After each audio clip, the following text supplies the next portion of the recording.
Yo, this is going to be my top 3 easy meal prep ideas, specifically curated for people with a extremely low level of culinary competence. They're also going to be fairly budget friendly, hopefully they're going to be tasty, and they're going to be high protein so that we can just stay big.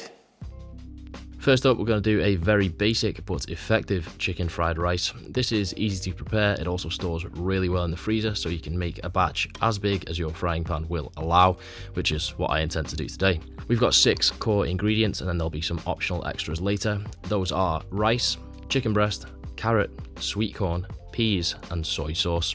Step 1, cook loads of rice. Ideally do this the day before, but if you lack foresight like me, just make sure not to overcook it because soggy rice isn't going to fry very well. Obviously give it a good wash first as well, because extra starch will also not be conducive to good fried rice. I use a rice cooker simply because that's the most idiot proof method. Now let's talk pans. I'm using this one with the high sides because I'm going to be putting a lot of food in there. Just don't really want to spend my afternoon picking rice off the stovetop. A wok would also work as well. Step 2, prep stuff for frying pan. I'm going to go for pretty small slithers of chicken because chicken breast is inevitably going to dry out to some extent when you're freezing and reheating, so smaller chunks are just going to be more palatable by the time you come to eat them. We'll give this carrot a wash and then slice it up fairly thin. Make sure not to wash the knife so that you keep all that good chicken flavour. And then that is the extent of the prep. Now we just throw stuff in a pan. Step 3, throw stuff in a pan. In a perfect world, you'd have your pan pretty hot at first so that you can get a bit of colour on that chicken before all the water's released and it just starts to poach/steam. Once your chicken is cooked or even just nearly cooked, you can remove it from the pan temporarily, give that pan another spray if you need to, and then add in your carrot. Again, it would be nice to achieve some kind of colour if possible, and then once you have, you can add in your sweet corn and peas. Now these are all really good meal prep veg because they obviously survive the freezing process pretty intact. Stuff like broccoli or really anything with a high water content can end up just turning into mush, and I have made my feelings on mushy broccoli clear in previous meal prep videos. But if you are unsure, my stance is that mush isn't really something I look for in a meal. Then just re-add your rice followed by your chicken, followed by a good splash of soy, and occasionally mix that so that all of your rice spends at least some time at the bottom of the pan. Now the first optional extra I'm going for is a bit of sesame oil. You can omit this if you're really on a cost or calorie budget, but I think it's worth both the pennies and the calories.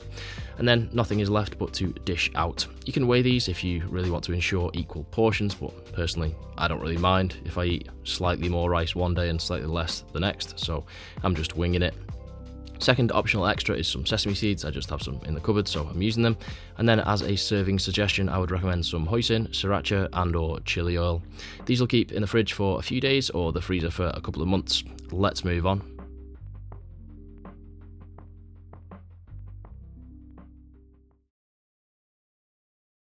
Next up, we're going for some shredded chicken burritos, a minor increase in difficulty from the last, but still achievable for anyone with thumbs and a basic level of sentience, and for that increase in difficulty I think you are rewarded. Anyway, let's get into it. Ingredients are here. That's chicken breast, 8-inch white tortillas, sweet corn, some beans. I found this kind of mixed beans in sauce, but you could actually just use a tin of baked beans if you really wanted to, but don't use all the sauce. If you do, it'll get too saucy.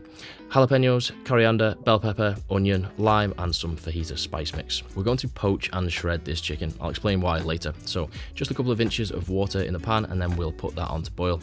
Meanwhile, we're going to chop our veg. I think roughly dicing is the best way for this dish. You don't want shards of bell pepper herniating out the side of your tortilla. I also think long things just don't work on burritos or sandwiches because if you don't bite clean through, then you end up just dragging all of the other filling out. It's just not pragmatic. Once your water is at a simmer, you can add the chicken and put the lid on. They'll take about 20 minutes or so. Mine were a bit longer because they were abnormally large breasts. If you're unsure, just cut through it and check. In the meantime, we can throw some of that sweet corn into a hot, dry pan. This should enable us to get a nice little char on it, as displayed. I'd recommend just cutting into your chicken to check that it's cooked if you've never cooked it this way before. If it's raw, cook it longer. Then you're just going to use 2 forks to shred that up as much as possible. I'm doing it this way because mainly I just think it's easier to wrap neatly in a burrito, but it's also easier to eat and provides max surface area for our seasoning to attach to. We need to fry this veg for 5 minutes or so until it's like that. You know, you can cook an onion, right? People know that. And then we'll add chicken back into the pan, spread it out evenly, and we'll go in with that fajita seasoning. Give that another little mix, try and get your chicken fairly evenly coated if possible, and then add your beans. Now these weren't particularly saucy, and I think that's a good thing because you want this mixture a bit wet, but not too wet. I've made freezer burritos before. They inevitably get punctures here and there, stuff leaking, just annoying. So let's try to avoid that scenario. You really just want to mix this all together. You can even turn it off the heat because you don't need to actually cook anything and you don't want your chicken to dry out. Then it's just time to build and wrap your burritos. I'm starting with my chicken and veg mixture, and then I'm adding some sweet corn, coriander, and a squeeze of lime. This is where you'd put your jalapenos if you remembered, but I did not. Do not overfill, and then you should be able to just fold in each side, bring the bottom up to almost the top, squish down a bit and roll. I'll show you once more. Filling in, fold both the sides in, bring the bottom to the top, squish down and roll. Easy peasy.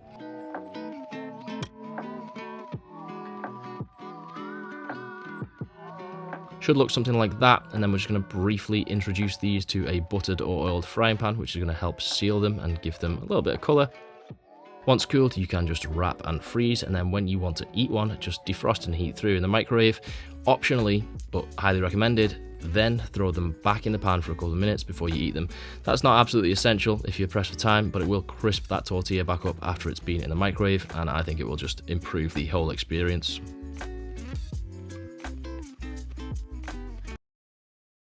Finally, we're making a basic creamy Cajun chicken pasta. Again, ticking all the boxes, easy, tasty, inexpensive, and a solid protein hit.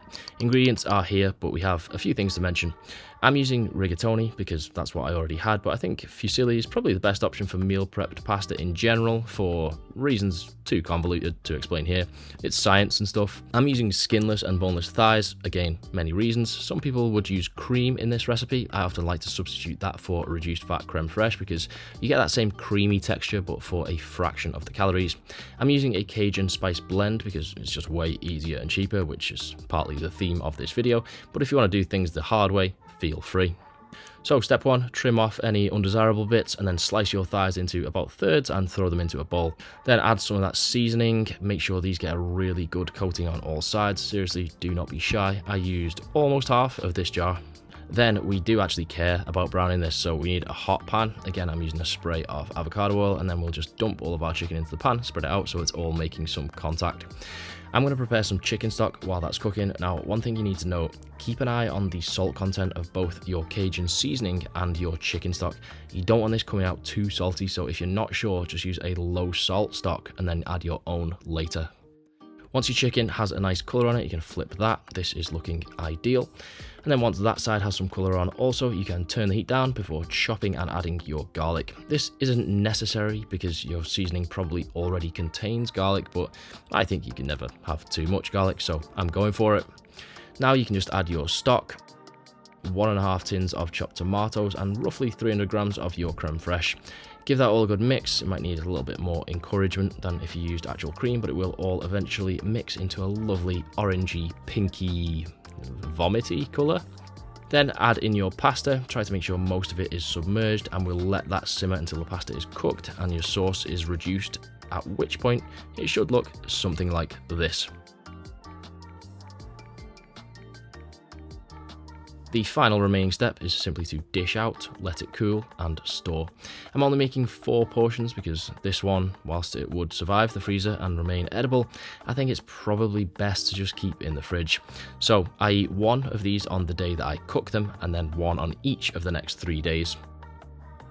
And there we have it, 3 really easy, budget-friendly meal prep ideas. If you liked this video, please let me know in the comments by saying, "Hi Joe, I really like this video. This comment is definitely not for the algorithm." Alright, bye.